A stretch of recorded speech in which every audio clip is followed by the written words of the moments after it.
Everyone, welcome to the knowledge care. दोस्तों, आप सभी का हार्दिक स्वागत है। और जैसा कि आप सभी जानते हैं कि नई राष्ट्रीय शिक्षा नीति जो है 2019, उसको केंद्रीय कैबिनेट ने इसे मंजूरी दे दी है। तो आज हम बात करेंगे कि नई राष्ट्रीय शिक्षा नीति 2020, हालांकि 2020 आ गया, लेकिन ये नई एनपी न्यू एजुकेशन पॉलिसी 2019 का ही ये ड्राफ्ट था, जिसे 2020 में मंजूरी मिली है केंद्रीय कैबिनेट के द्वारा। तो मैं आज आपको ऑथेंटिक सोर्सेज लेकर अवेलेबल हूँ और देखना है कि इससे क्या क्या हमारे जो शिक्षा के क्षेत्र में है, क्या क्या बदलाव होंगे। तो ये जानना आपके लिए बेहद ज़रूरी है। इसलिए ज़रूरी है कि आप जो लोग शिक्षा से जुड़े हैं तो उन्हें यह जानना काफ़ी बेहद ज़रूरी है कि आने वाले पैटर्न में क्या होगा, किस तरह का बदलाव होगा शिक्षा के क्षेत्र में। तो उसे जानना बेहद ज़रूरी है। तो चलिए शुरू करते हैं, देर न करते हुए। आप देख सकते हैं यहाँ पर एमएचआरडी का ये ड्राफ्ट है, ministry of human resource development, जो कि आपका शिक्षा के क्षेत्र से काम करती है। तो उसमें देखते हैं कि क्या क्या मुख्य विशेषताएं हैं। तो सबसे पहले स्कूल एजुकेशन की बात करते हैं। और स्कूल एजुकेशन में आप देखिए कि 2025 तक लक्ष्य रखा गया है कि 2025 तक क्या करना है, प्राथमिक शिक्षा का यूनिवर्सलाइजेशन करना है। प्राथमिक शिक्षा का क्या करना है, यूनिवर्सलाइजेशन करना है। कब तक, तो ये 2025 तक आपको करना है। इसके अंतर्गत क्या क्या काम होंगे, तो आंगनबाड़ी को मजबूत करना। जानते हैं कि आंगनबाड़ी हर एक वार्ड में चल रहा है। प्री स्कूल खोलना, आप जानते थे कि इससे पहले जो है सिर्फ ये प्राइवेट में होता था। जैसे आप देखते होंगे कि प्ले स्कूल होता है बच्चों के लिए, प्री नर्सरी होता है, तो प्राइवेट वाले ढेर सारे माल लूटते हैं उसमें। उसके बाद प्राथमिक शिक्षा के साथ इसको लिंक करना था और मध्याह्न भोजन का कार्यक्रम का विस्तार करना। मिड डे मील जो कार्यक्रम है उसको और विस्तार किया जाएगा। तो 2025 तक का ये है कि जो पूर्व प्राथमिक शिक्षा है उसका यूनिवर्सलाइजेशन करना। उसके बाद 2025 तक सभी के लिए मूलभूत साक्षरता, जो कि न्यूमरेसी है, आपका जो भी फंडामेंटल एजुकेशन है उस पर फोकस करना है। तो इसमें क्या होगा कि जैसे लैंग्वेज है, तो बच्चे सबसे बड़ी बात है कि लैंग्वेज का प्रॉब्लम होता है। टीचर जो है शुरुआत में ही बच्चे को क्या करते हैं, उन्हें हिंदी से स्टार्ट कर देते हैं और बच्चा क्या होता है उनसे कनेक्शन से हट जाता है, क्योंकि उसकी मातृभाषा, मान लीजिए हम जिस क्षेत्र से बिलोंग करते हैं वहाँ पर ठेठी चलती है और घर वाले ठेठी बोलते हैं, और बच्चा अचानक स्कूल गया, वहाँ पर डायरेक्ट उसने हिंदी देखी, तो वो उसका लगता है कि सर हमको जो बोल रहे हैं सर कुछ अलग टाइप का बोल रहे हैं। जैसे हम लोग बचपन में बोलते थे कि मेरे सर तो इंग्लिश में बोलते, जबकि वो शुद्ध हिंदी बोलते थे, तो हम लोग कहते थे कि सर जी इंग्लिश में बात करते हैं। तो ऐसा होता है कि बच्चे क्या होते हैं, शिक्षक से उनका कनेक्शन टूट जाता है।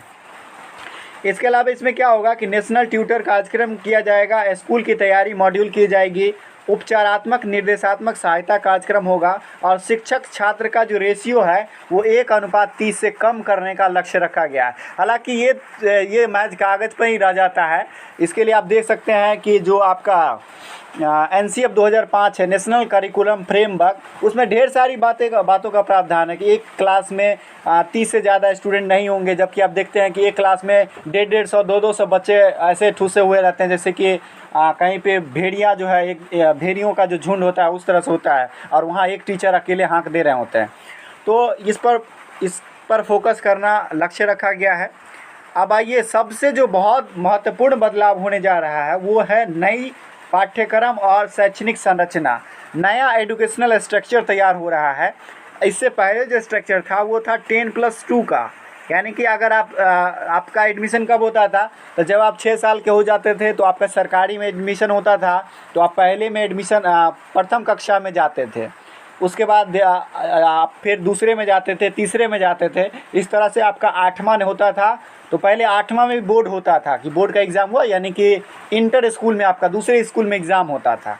उसको हटा कर क्या कर दिया गया, 10th को बोर्ड कर दिया गया, यानी कि 10th का एग्ज़ाम जो है आपको दूसरे स्कूल में जाकर देना होता है या दूसरे ज़िला में जाकर देना होता है। तो 10+2 है। उसके बाद 10th के बाद 11th होता है, 12th होता है। लेकिन अब जो नया स्ट्रक्चर है वो क्या है, तो अब जो होगा बच्चे का एडमिशन, वो 3 साल का जब बच्चा हो जाएगा उसी समय उसका एडमिशन हो जाएगा। अभी जो ये सिलसिला है वो चलता है कहाँ पर, शहरी क्षेत्रों में 3 साल में बच्चों का एडमिशन ले लिया, कौन, प्ले स्कूल वाले, वहाँ उसको खिलाते हैं, कुदाते हैं, बहुत सारा पैसा ऐंठते हैं। तो कुल मिलाकर वही कार्यक्रम होगा। तो देखिए, नया जो स्ट्रक्चर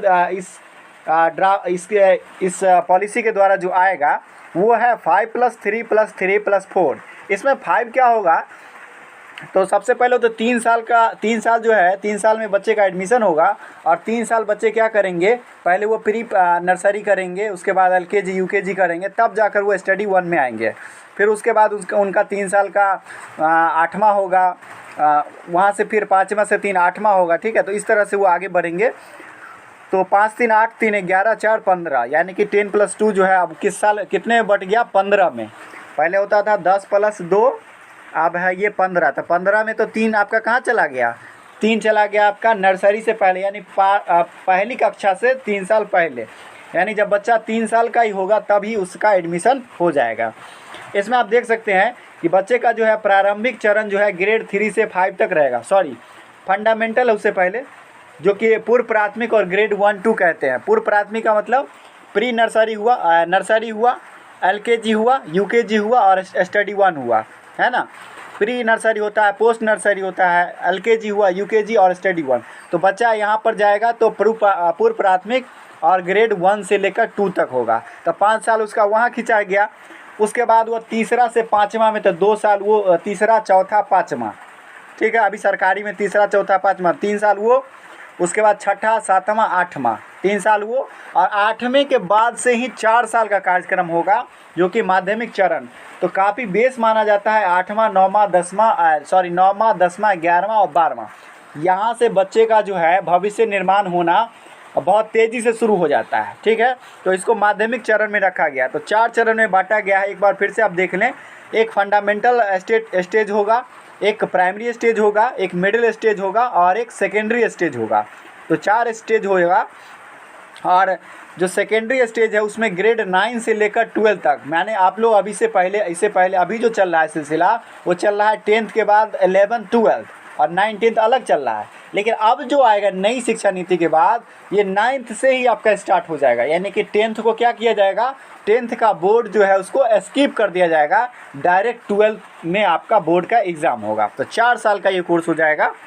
केवल शैक्षिक पुनर्संरचना, स्कूलों की कोई भौतिक पुनर्संरचना नहीं होगी। मतलब स्कूल का जो फ्रेम है वो ऐसा ही रहेगा, जैसा खिड़की है स्कूल का वैसा ही रहेगा, जैसा चौखट दरवाज़ा स्कूल में लगा है उसने रहेगा। लेकिन क्या होगा, एजुकेशनल स्ट्रक्चर जो वो इसका बदल जाएगा।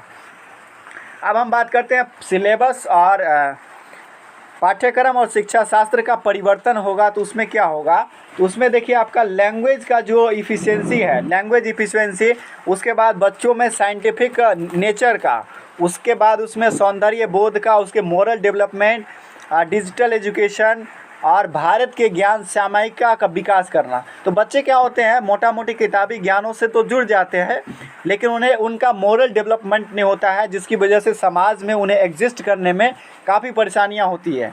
इसके अलावा डिजिटल लिटरेसी पे ज़्यादा जोर दिया जाएगा और हमारा देश जो है वो डिजिटल एजुकेशन पर फोकस करेगा ताकि बच्चे जो हैं वो अपना भविष्य निर्माण में अपना योगदान दे सकें। उसके बाद नेशनल करिकुलम फ्रेमवर्क जिसके बारे में मैंने बात की, तो वो NCF 2005 है। तो NCF 2005 को सभी भाषाओं में संशोधित किया जाएगा, मतलब सारे लैंग्वेज में उसका जो है मॉडिफाई किया जाएगा ताकि जो लोग हैं उनकी मूल भावना है NCF की उसको समझ सकें और उसकी गुणवत्ता को लागू कर सकें। भारतीय भाषाओं में उच्च गुणवत्ता वाली नई पाठ्य पुस्तकें लाई जाएगी और इसके अलावा लचीला, एकीकृत, मतलब मॉडिफाइबल, मतलब ऐसा नहीं हो कि बच्चे सिलेबस को देखकर रूठ जाएं। जैसे बच्चे जो हैं वो मैथमेटिक्स को देखकर भागते हैं, लेकिन सिलेबस को इस तरह से बनाया जाएगा, इतना लचीलादार बनाया जाएगा ताकि बच्चे का स्वभाव उसके प्रति जुड़ सके। और मानवतावाद यही कहते हैं कि बच्चे अगर करके सीखना चाहते हैं तो उनमें ज़्यादा ज्ञान होता है, ज़्यादा उसमें जो है क्या कहते हैं, नॉलेज जो है ज़्यादा गेन होता है, वो ज़्यादा समय के लिए टिकता है।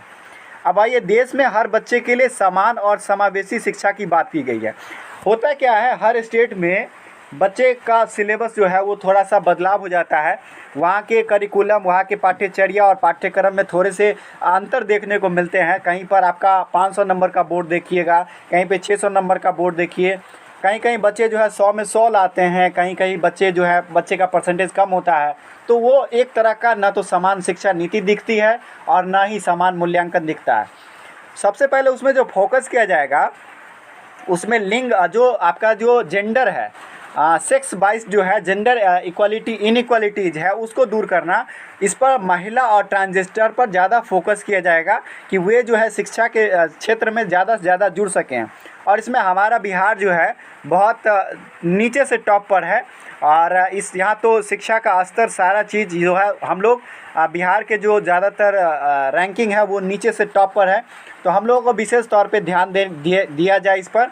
हालांकि महिला और ट्रांसजेंडर पर पूरे देश में इस तरह की समस्याएं हैं, तो उन पर फोकस किया जाएगा। इसके अलावा जो आपका जो सोशल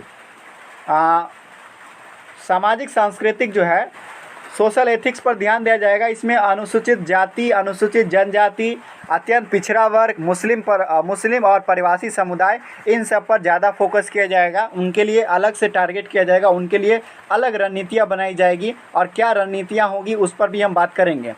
विशेष आवश्यकताएं जैसे कि सीखने और शारीरिक अक्षमता वाले छात्र जो कि PWD हैं, पर्सन विथ डिसेबिलिटी, जिन्हें दिव्यांग कहा जाता है, और उन पर फोकस करना। उसके बाद इको सोशियो जो सिचुएशन है, जो शहरी गरीब है उनको भी इसमें शामिल किया जाएगा। इससे पहले होता क्या था कि ग्रामीण गरीबों पर ही फोकस किया जाता था। वो कहने की बात है, हालांकि वो आप देखते होंगे कि रिपोर्ट में दबकर रह जाती है और सरकार के पास ये रिपोर्ट चल जाता है कि हमने इतने गरीबों का उत्थान कर डाला, लेकिन हालांकि हकीकत क्या है, ज़मीनी हकीकत में काफ़ी अंतर होता है। तो चलिए मैं उसमें नहीं पढ़ूँगा, आगे बढ़ते हैं। मुस्लिमों और अन्य शैक्षिक रूप से अल्पसंख्यकों को प्रोत्साहित करने के लिए इस पर हस्तक्षेप किया जाएगा। तो इसके लिए जो टास्क फोर्स हैं यानी रणनीतियाँ क्या होगी, तो जो वंचित क्षेत्र हैं उनको विशेष शिक्षा जोन, उनके लिए विशेष शिक्षा जोन तैयार किया जाएगा। और सबसे ज़्यादा जोर दिया जाएगा राष्ट्रीय छात्रवृत्ति कोष पर, यानी कि नेशनल स्कॉलरशिप पर फोकस किया जाएगा। लक्षित जिला मतलब जिस जिला को टारगेट किया जाएगा उसको वित्त पोषण और सहायता प्रदान किया जाएगा। अच्छी बात है, होना भी चाहिए और टाइम टू टाइम हो, हम यही चाहते हैं। URG शिक्षक की भर्ती की जाएगी। 25:1 शिक्षक अनुपात, ये बार बार कहा जाता है कि रेशियो जो है टीचर पीपल रेशियो उसको कम किया जाए, ताकि बच्चे जो हैं, शिक्षक जो है ज़्यादा से ज़्यादा बच्चों पर फोकस कर सकें। हालांकि वो अभी तक संभव नहीं हो पाया है। हम आसपास के स्कूलों की स्थिति देखते हैं और आप आसपास का जो शैक्षणिक माहौल है वहाँ आप ज़रूर देखते होंगे कि किस तरह का माहौल रहता है और एक शिक्षक 100 बच्चों को, 150 बच्चों को एक बार में पढ़ा रहे होते हैं और किस तरह से पढ़ा रहे होते हैं, ये तो हाल सबको पता है। अब आइए इंटीग्रेटेड स्कूल और वातावरण और उसका पाठ्यक्रम, इसको इंटीग्रेट किया जाएगा। स्कूल का इन्वायरमेंट कैसा हो, करिकुलम उससे जुड़े, बच्चा जो है करिकुलम को इस तरह से समझे कि इसका जीवन में उपयोग हो सके, उस तरह की एजुकेशन की बात की जाएगी। इसके अलावा मदरसा, गुरुकुल, पाठशालाओं को अपनी परंपराओं को संरक्षित करने और NCF को सिखाने और एकीकृत करने के लिए प्रोत्साहित किया जाएगा। तो मदरसाओं के लिए कोई खतरा नहीं है, उनके लिए प्रोत्साहन की जाएगी। गुरुकुल, जो भी लोग गुरुकुल चलाते हैं, पाठशालाएं हैं जो चैरिटी के माध्यम से चलाते हैं और वो कहते हैं कि मैं चैरिटी को फोकस करता हूं, हालांकि उसकी भी हकीकत कुछ और है। मैं फिर राजनीति में नहीं पढ़ूंगा, मैं बस इस पॉइंट को आपको नोट करवाऊंगा कि मदरसा, गुरुकुल और पाठशाला को भी अपनी परंपरा को संरक्षित करने के लिए और NCF का जो प्रावधान है उसको बरकरार रखा जाएगा, इसमें कोई तब्दीली नहीं है। हालांकि उसको और मोटिवेशन दिया जाएगा। शहरी गरीबों पर ध्यान दिया जाएगा, अच्छी बात है, ध्यान देना भी चाहिए। अब आइए यूनिवर्सल एक्सेस एंड रिटेशन क्या है। तो 2030 तक सभी स्कूल शिक्षा के लिए 100% सकल नामांकन का अनुपात रखा गया। सकल नामांकन का अनुपात का मतलब है कि बच्चे का सिर्फ और सिर्फ एडमिशन नहीं होना चाहिए, बल्कि सीजन भी रोका जाए। होता क्या है कि बच्चे एडमिशन ले लेते हैं और जब स्कॉलरशिप का पैसा आता है या छात्रवृत्ति मिलती है या आपका पोशाक का पैसा मिलता है, तब उसके गार्जियन स्कूल पर धावा बोलते हैं और लाठी के बदौलत या तो जैसे भी हो और शिक्षक से अपना अटेंडेंस बनवा लेते हैं। तो उस पर क्या होता है, उस पर रोक लगाना, सरकार इस पर फोकस करना है। और अभी हाल ही में, अभी तो हालांकि चल रहा है कोरोना महामारी, तो इसमें एक आदेश आया था कि टीचर को स्कूल में अवेलेबल रहना है और बच्चों का एडमिशन लेना है, जिसका शिक्षकों ने विरोध किया था। और उनका विरोध सही भी था कि वे अगर किसी के दरवाजे पर जाएंगे तो बच्चे और उनके गार्जियन उनको घेर लेंगे, जिससे संक्रमण का खतरा बढ़ सकता है। तो हालांकि चलिए वो तो अभी का सिचुएशन है, लेकिन जो लक्ष्य रखा गया है 2030 तक, ये तो मुख्य बात है आपका कि 2030 तक सभी स्कूलों में कितना एडमिशन हो जाना चाहिए, 100% नामांकन। नामांकन किस तरह का होना चाहिए, सकल नामांकन, यानी कि उतने स्टूडेंट आने चाहिए, ठीक है। उसके बाद मौजूदा स्कूल में प्रवेश में वृद्धि लाई जाएगी, रेखांकित स्थानों में नई सुविधाएं दी जाएगी, परिवहन और छात्रावास सुविधाओं द्वारा समर्थित स्कूल युक्तिकरण किया जाएगा, मतलब परिवहन की व्यवस्था की जाएगी, हॉस्टल की व्यवस्था की जाएगी। हालांकि आप देख सकते हैं मैक्सिमम स्कूल में जो है बिल्डिंग्स वहाँ नहीं है, उनके बाद उसके अलावा टॉयलेट्स वगैरह की काफ़ी कमियां हैं। टॉयलेट्स का तो यूज होता ही नहीं है, उसमें तो क्या कहें, उसमें तो भूत का बसेरा बन चुका है। इस तरह का आप देखेंगे तो बदतर हालत बहुत सारे स्कूलों में है, सरकारी स्कूलों में। तो हालांकि ये ड्राफ्ट है, मैं हकीकत और ड्राफ्ट दोनों को बताते चल रहा हूँ आपको, और आप देख सकते हैं बार बार हकीकत हमारे मीडिया के कवरेज के माध्यम से आते ही रहता है। उपस्थिति ड्रॉप आउट, जिसकी मैंने बात की कि छीजन नहीं होना चाहिए। छीजन एक शब्द है, तो छीजन का मतलब होता है बच्चे एडमिशन लेते हैं और उसके बाद स्कूल से वॉकआउट कर जाते हैं। स्कूल के बाहर के बच्चों और सीखने के परिणामों पर नज़र रखना। अब ये क्या होगा, तो ये एक तरह की गुरु शिष्य परंपरा जो पहले चली आ रही थी, कि टीचर को स्कूल के बाहर जो बच्चे की एक्टिविटी है उस पर भी नज़र रखनी है। तो बहुत अच्छी बात है, चलिए नज़र रखिए। दीर्घकाल तथा स्कूल न जाने वाले किशोरों के लिए कार्यक्रम होगा, मतलब जो बच्चे बड़े हो चुके हैं, बुजुर्ग हो गए हैं और स्कूल लंबे समय से नहीं जा रहे हैं, तो उनके लिए कार्यक्रम चलाया जाएगा। सीखने के लिए बहुत सारे रास्ते अपनाए जाएंगे, जैसे कि फॉर्मल एजुकेशन और नॉन फॉर्मल एजुकेशन, और इसके अलावा आपका ओपन स्कूलिंग फैसिलिटी है, उसके बाद टेक्नोलॉजी है। इस सब को मजबूत किया जाएगा कि शिक्षा का मतलब सिर्फ ये किताबी ज्ञान ना हो, बुनियादी शिक्षा भी इसमें शामिल की जाएगी। जो गांधी जी का सपना था, लग रहा है अब वो अब शायद साकार हो। हालांकि ये केंद्रीय कैबिनेट ने इसकी सिर्फ मंजूरी दी है, देखना है देश इसको किस तरह से लेता है। हमारी यही उम्मीद है, आकांक्षा है कि सभी लोग इसका स्वागत करेंगे। और 34 साल बाद नई शिक्षा नीति आई है, तो जो वर्तमान स्थितियां हैं उसके अकॉर्डिंग हमें ढलना चाहिए।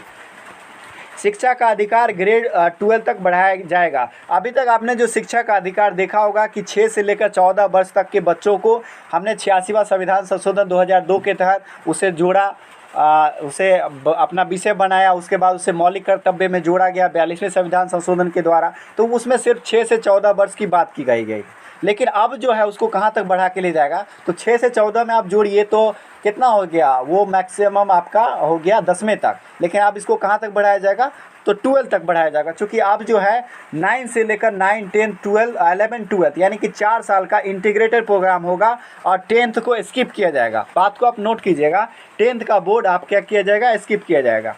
अब आते हैं लैंग्वेज की, तो ये काफ़ी प्रॉब्लम होता है। एक भाषा और एक राष्ट्र की जो संकल्पना रही है, क्या हम उस पर खरे उतर पाएंगे या उसको बढ़ावा देना जरूरी यहाँ तक कारगर साबित होता है। तो बच्चे 2 से 8 वर्ष के बीच सबसे जल्दी भाषा सीखते हैं। ऐसा कहा जाता है कि बच्चे जो हैं वो खाली दिमाग नहीं आते हैं, घर से कुछ ना कुछ चीज़ें ज़रूर सीख के आते हैं। और आजकल तो घरों में संसाधन बढ़ते जा रहा है, जैसे कि मान लीजिए किसी के घर में टीवी है, फ्रिज है, तो वहाँ से वो टीवी फ्रिज जो शब्द है, शब्दावली ज़रूर लेके जाता है। और ऐसा माना जाता है कि बच्चे 2000 से 2500 के बीच शब्द अपने जो मस्तिष्क हैं, जो मेमोरी है उनका, उसमें लेकर आते हैं। और बहुभाषावाद छात्रों के लिए महान संज्ञानात्मक लाभ है। जो छात्र मल्टीलिंगुअल लिंग्विस्टिक बनना चाहते हैं, उनके लिए क्या होना चाहिए, कॉग्निटिव उनको बेनिफिट मिलना चाहिए। तो शिक्षा के माध्यम के रूप में घरेलू भाषा का इस्तेमाल करना है। शिक्षक मैं इससे पहले भी आपको कहा हूँ कि शिक्षक जो है डायरेक्ट हिंदी में बात करना स्टार्ट कर देते हैं और बच्चे जो है उनसे उनकी कनेक्टिविटी टूट जाती है। वे ये सोचते हैं कि शिक्षक जो है वो दूसरे परिवेश से हैं और उनका उस तरह से लगाव नहीं होता है। तो आप क्या करें, बच्चे को पहले उनकी जो भाषा है उसी भाषा में आप बच्चे को लें और उनसे बात करें। उसके बाद आप फिर अपने भाषा पर लाएं, धीरे धीरे लाएं। ऐसा नहीं हो कि डायरेक्ट आया बच्चा और उसे आपने तेज़ तर्रार हिंदी बोलना सिखाया और बच्चे ने आपको अगर कुछ गलत शब्दावली कहा तो आपने एक चमाटा मारा और उसके कहा कि नहीं ऐसे मत बोलो, ऐसे बोलो। तो बच्चा आपकी कनेक्टिविटी से जुड़ जाएगा और लर्निंग वहाँ पर क्या हो जाएगा, कमज़ोर हो जाएगा। तो चलिए आगे हम बात करते हैं। प्री स्कूल और ग्रेड 1 से छात्रों को 3 या अधिक भाषाओं के लिए एक्सपोजर किया जाएगा। मतलब छात्र जो है कम से कम 3 भाषा, ज़्यादा से ज़्यादा जितना सीख सकें उनके लिए उतना बेनिफिशियल होगा। तो उन्हें मल्टीलिंग्विस्टिक बनाना, ताकि आगे चलकर वो कम से कम अंतर्राष्ट्रीय स्तर पर जो ख्यातियाँ हैं उनको पा सके। और उनके जो ड्रॉसबैक जो बाद में आकर पता चलता है कि अरे मैंने इंग्लिश नहीं सीखी, मुझे हिंदी का ज्ञान नहीं है, वो किसी भी क्षेत्र में जाएंगे तो बहुत सहज महसूस करेंगे। तो बहुभाषावाद की संकल्पना बहुत अच्छी चीज़ है।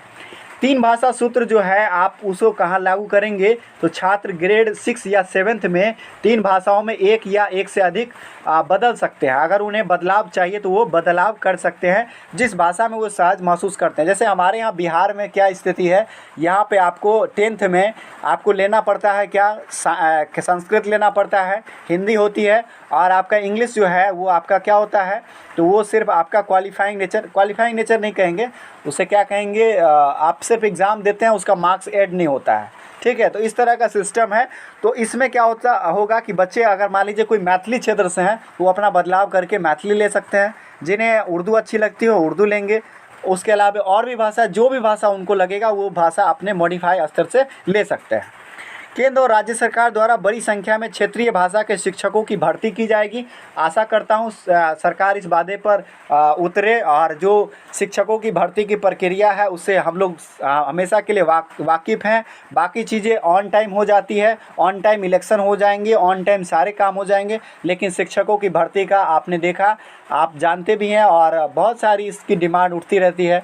4 साल लग जाते हैं, 5 साल लग जाते हैं, वैकेंसियाँ नहीं आती है तो उसका मेरिट कब तैयार होगा, भविष्य आधार में लटका रहता है। चलिए, तो अब क्षेत्रीय भाषा के शिक्षकों की नियुक्ति की जाएगी, अच्छी बात है, करिए, कोई दिक्कत नहीं। माध्यमिक विद्यालय के दौरान वैकल्पिक रूप में विदेशी भाषा का चुनाव करने का भी विकल्प रहेगा कि आप किसी भी, जैसे कि आपको अगर फ्रांसीसी भाषा सीखनी है, रशियन सीखना है, चाइनीज़ सीखनी है, फ्रेंच सीखनी है, जो भी भाषा आपको सीखनी है आप क्या कर सकते हैं, उसका चुनाव कर सकते हैं। संस्कृत की वैकल्पिक भाषाओं के रूप में पेश किया जा सकता है। तो लीजिए, संस्कृत एक धरोहर है और इसको फिर से हम लोग कहाँ छोड़ रहे हैं, इसको धकेल रहे हैं वैकल्पिक भाषाओं के तौर पे।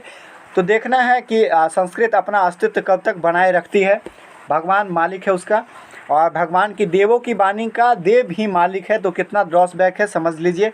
स्कूलों में तमिल, तेलुगु, कन्नड़, मलयालम, ओडिया, पाली, फारसी और प्राकृत सहित अन्य शास्त्रीय भाषाओं का भी शिक्षण किया जाएगा। तो जहाँ देख रहे हैं आप कि जो क्षेत्रीय लैंग्वेज है उसकी प्रवृत्ति को भी बरकरार रखी जाएगी, और जो बहुराष्ट्रवाद की संकल्पना है वो बरकरार रहेगी। एक राष्ट्र एक भाषा नहीं चलेगी।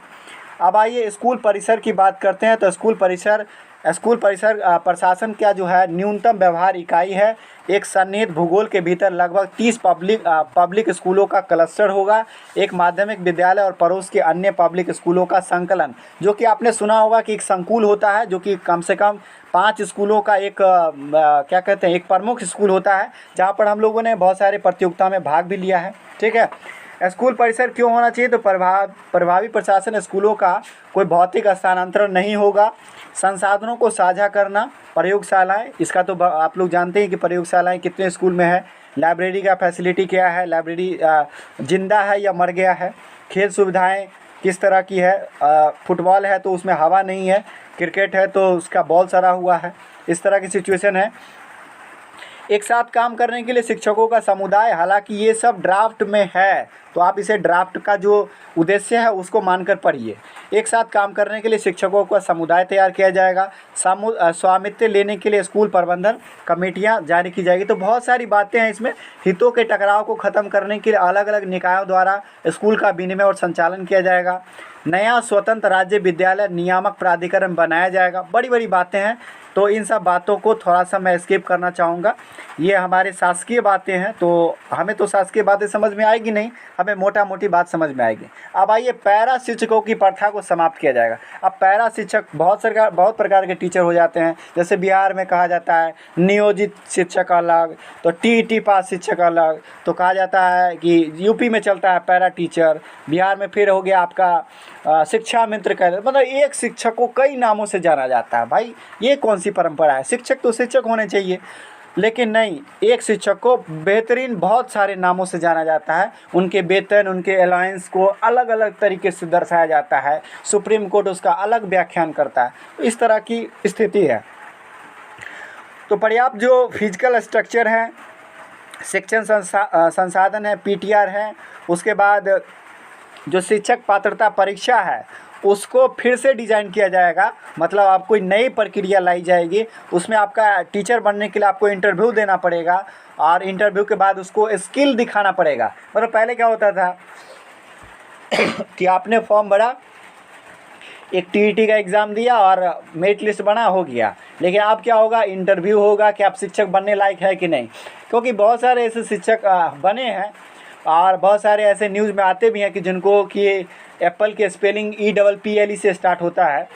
तो इस तरह के टीचर की बहुत सारी सूचनाएं आती है। तो उनको क्या होगा, आप पहले उनका इंटरव्यू होगा, उनके टीचिंग स्किल्स को जांचा जाएगा। ये अच्छी चीज़ है, इसका विरोध नहीं होना चाहिए। इसलिए विरोध नहीं होना चाहिए कि भविष्य निर्माण तभी होगा जब शिक्षक ठोस होंगे। शिक्षक अगर बरगलाएंगे बच्चे को तो इससे हमारा भविष्य अधर में ही लटक जाएगा। तो फिर हम 34 साल की जो पुरानी परंपरा है 1986 की शिक्षा नीति, उसी पर अगर रहें तो हम रेंगते ही चले जाएंगे। समझ लीजिए आप कि इस 2020 में अगर आपको पुरानी बुलेट दे दी जाए और जो कि आपका जो 2000 जो मान लीजिए कि 1980 से पहले का हो या 1970 का बुलेट हो, क्या आपको आनंद आएगा चढ़ने में? नहीं आएगा, है ना। तो हर चीज़ जो है समय के साथ बदलना चाहिए। शिक्षक कैरियर का विकास किया जाएगा, शैक्षिक परिवेश या शिक्षक शिक्षा उस पर ध्यान दिया जाएगा, ज़रूरी है। शिक्षक का निरंतर वोकेशनल डेवलपमेंट चेक किया जाएगा, उनके लिए लचीला और मॉड्यूलर दृष्टिकोण अपनाया जाएगा। बहुत अच्छी बात, भगवान करे ऐसा हो। पाठ्यक्रम प्रशिक्षण का कोई केंद्रीकृत निर्धारण नहीं रहेगा। भारतीय भाषाओं में उच्च गुणवत्ता वाली सामग्री को समावेश किया जाएगा। कायाकल्प शैक्षणिक सहायता संस्थान खोला जाएगा। बहुत सारे शिक्षक वेतन के अभाव में अनशन करते हुए बेचारे मर जाते हैं, उनका कोई प्रशासन उनकी सुध लेने वाला नहीं होता है। हालांकि ये सब बातें हो रही है, ड्राफ्ट में है, तो हम उम्मीद करेंगे धरातल पर इस तरह की आ जाए तो अच्छी बात है। अब आइए हायर एजुकेशन की बात करेंगे। थोड़ा सा लंबा है, धैर्य रखिएगा आप, ये आपके शिक्षा से जुड़ा हुआ है और कोशिश कीजिएगा आप इसे पूरा सुने, तभी आप अच्छा महसूस करेंगे। अब आइए, लगभग 15,000 बड़े बहुविषयक संस्थानों में हमारे देश में 800 से ज़्यादा यूनिवर्सिटीज़ हैं। 40,000 कॉलेजों का इंटीग्रेशन किया जाएगा।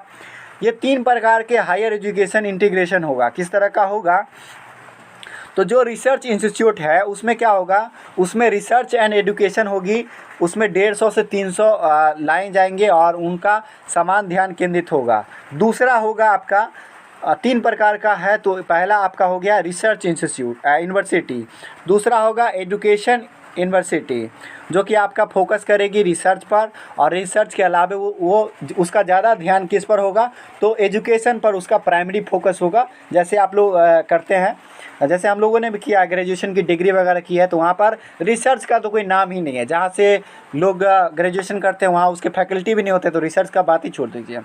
अब आइए, स्वायत्त डिग्री देने वाले कॉलेज, तो ऑटोनॉमस जो डिग्री देने वाले कॉलेज हैं उसको क्या करना है, तो वो सिर्फ एजुकेशन पर ध्यान देगा और इसकी संख्या जो है 5,000 से 10,000 के बीच होगी। 1,000 से 2,000 जो होंगे वो होंगे शिक्षण विश्वविद्यालय, वो रिसर्च का काम करेगी, उसके बाद एजुकेशन पर फोकस करेगी। और 150 से 300 कॉलेजेज स्पेशल होगा रिसर्च इंस्टीट्यूट, यानी कि हमें रिसर्च के क्षेत्र में भी अपनी महारत जो है उसको बरकरार रखनी है। अभी तो उतना नहीं है, हमारा रैंक आता कहाँ है, जब हमारे टॉप 100 विश्व के टॉप कॉलेज के निकाले जाते हैं तो उसमें बहुत कभी कभी आ जाता है। IISc बेंगलुरु का नाम सुना होगा आपने, इंडियन इंस्टीट्यूट ऑफ साइंस, वो कभी कभार आ जाता है, वो भी 100 रैंक में कभी कभार आता है। सभी HEI विषयों और क्षेत्रों में शिक्षण कार्यक्रमों के साथ बहुविषयक संस्थान बनने के लिए इसका काम किया जाएगा। वंचित भौगोलिक क्षेत्रों में उच्च गुणवत्ता वाले संस्थानों को प्राथमिकता दी जाएगी। मिशन नालंदा और मिशन तक्षशिला जो हमारे विश्व के जो टॉप धरोहर थे, जहां प्राचीन काल में देश विदेश से लोग पढ़ने आते थे, आज वो खंडहर बन चुका है, तो मिशन नालंदा और मिशन तक्षशिला पर फोकस किया जाएगा। आप सभी ने सुना होगा कि विश्व का पहला विश्वविद्यालय तक्षशिला विश्वविद्यालय था, उसके बाद नालंदा विश्वविद्यालय जो कि हमारे बिहार में ही अवस्थित है, जो कि अब सिर्फ खंडहर के रूप में गौरव बना हुआ है।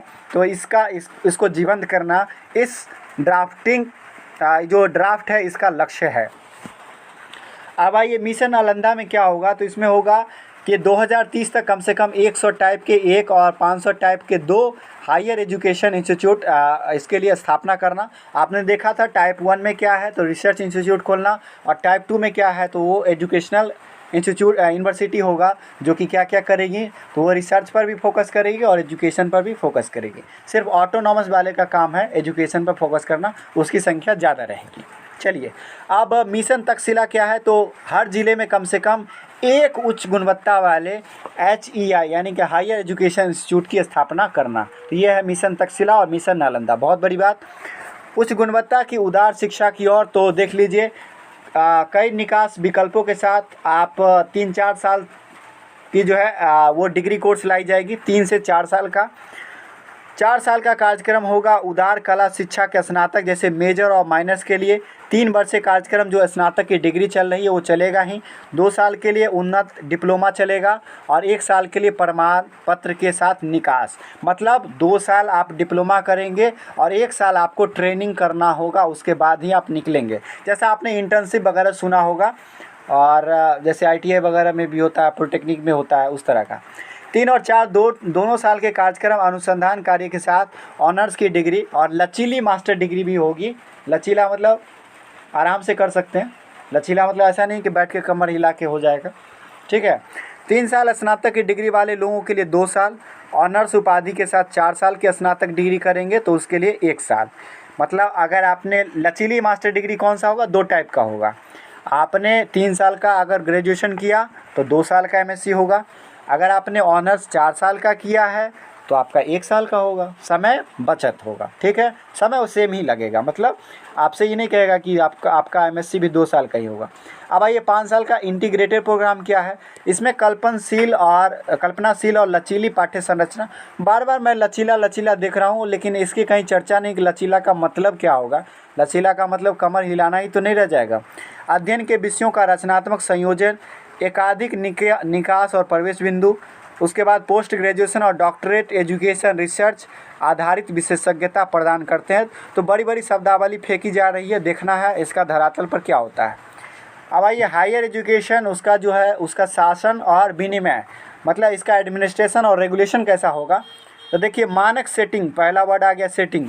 अब भैया इस सेटिंग का मतलब वो वाला सेटिंग तो नहीं है जैसे जॉब वगैरह में होता है 5 लाख दो तो होगा। वित्त पोषण, मान्यता और विनियमन, स्वतंत्र निकाय, हल्का किंतु घाना, लाइट बट टाइट। ये क्या है भाई, लाइट बट टाइट, मतलब हल्का होगा लेकिन टाइट होगा। वाह, बहुत अच्छी बात। उसके बाद है national higher education regulatory authority होगा, इसका निर्माण किया जाएगा। UGC जो अभी चल ही रही है, UGC को किस से बदल दिया जाएगा, उसे बदल दिया जाएगा अब higher education grant commission council के तौर में, ठीक। व्यावसायिक मानक सेटिंग बॉडीज पेशेवर अभ्यास और शिक्षा के लिए मानकों को निर्धारित करें। उसके बाद सामान्य शिक्षा परिषद, जैसे कि आपने नेशनल मैंने कहा था कि नेशनल करिकुलम फ्रेमवर्क है, तो नेशनल हायर एजुकेशनल हो जाएगा। अब वो हायर एजुकेशनल फ्रेमवर्क का विकास होगा। नियमन के लिए आधार के रूप में NAC का एक्रेडिटेशन होता है वो रहेगा। उच्च शिक्षा के राज्य विभाग नीति स्तर पर शामिल, उच्च शिक्षा की राज्य परिषद, सहकर्मी सहायता और सर्वोत्तम अभ्यास साझा करने की सुविधा, सार्वजनिक और निजी संस्थानों के लिए सामान्य नियामक शासन, निजी परोपकारी पहल को प्रोत्साहन, ठीक है। उच्च शिक्षा में स्वायत्तता की बात है तो उसमें देख लीजिए ये सारी शासकीय बातें हैं, मैं इसमें ज़्यादा नहीं पढ़ूंगा, आगे बढ़ता हूँ। अध्यापक व्यावसायिक शिक्षा को, तो देखिए इसमें क्या होगा, बहुविषयक संस्थानों में 4 वर्षीय इंटीग्रेटेड शिक्षा स्नातक, मतलब 4 साल का इंटीग्रेटेड ग्रेजुएशन होगा। यानी कि अगर आप चाहते हैं कि 12th के बाद होता है ग्रेजुएशन 3 साल का, तो अभी जो वर्तमान में 2 साल का BEd पाठ्यक्रम है वो 2030 तक जारी रहेगा। तो ये बात आप जान लीजिए, बहुत इम्पोर्टेंट बात है। ये जो 2 साल का BEd कोर्स है वो 2030 तक चलेगा, इसके साथ छेड़छाड़ नहीं होगा। इसके अलावा वो लोग कर सकते हैं 2030 के बाद केवल 4-4 वर्ष के शिक्षा कार्यक्रम चलाए जाएंगे। मतलब 2030 के बाद 4 साल का क्या होगा, आपका BEd जो हो जाएगा वो 4 साल का हो जाएगा। तो जो लोग करना चाहते हैं BEd वो फटाफट इधर ही कर लें ताकि आपका 4 साल ना लगे उधर। घटिया और निष्क्रिय शिक्षक संस्थान बंद किए जाएंगे, ज़रूर बंद कीजिए, जितना जल्दी हो ताला लगा दीजिए उसमें। व्यावसायिक शिक्षा वोकेशनल एजुकेशन पर फोकस किया जाए, बहुत अच्छी बात कीजिए। जॉब क्रिएटर बनाइए सबको। स्टैंड अलोन तकनीकी विश्वविद्यालय, स्वास्थ्य विज्ञान विश्वविद्यालय, विधि और कृषि विश्वविद्यालय या इन क्षेत्रों अथवा अन्य में भविष्य संस्थान स्थापित नहीं किए जाएंगे। लो लट्टा डूब गया। कि अब एग्रीकल्चर इंस्टीट्यूट नहीं खोला जाएगा। उसके बाद स्वास्थ्य विज्ञान विश्वविद्यालय, विधि विश्वविद्यालय नहीं खोले जाएंगे। क्यों भाई? और यदि आवश्यक हो तो बंद भी कर दिया जाएगा। लो, मतलब समझ लीजिए कि लॉ यूनिवर्सिटी और बंद कर दिया जा सकता है।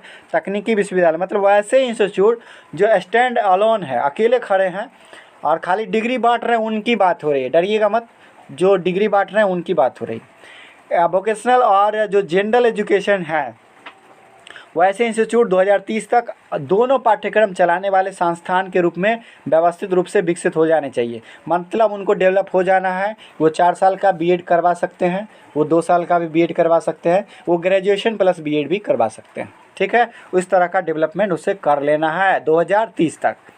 स्तंभ शिक्षण वातावरण, तो शिक्षण वातावरण में ढेर सारी बातें हैं। चलिए मैं इसको स्किप करता हूँ।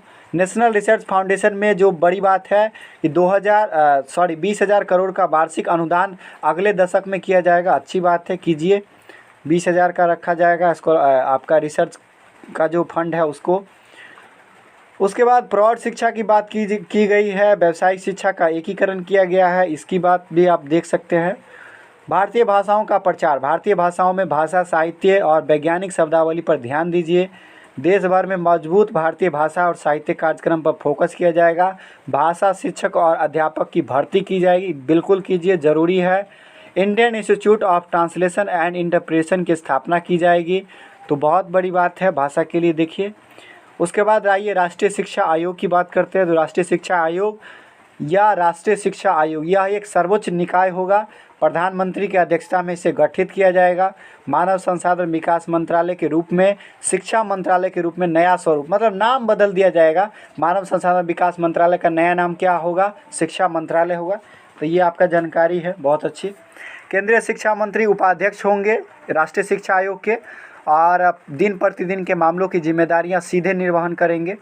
आयोग के गठन में शिक्षाविद और शोधकर्ता, केंद्रीय मंत्री शामिल होंगे।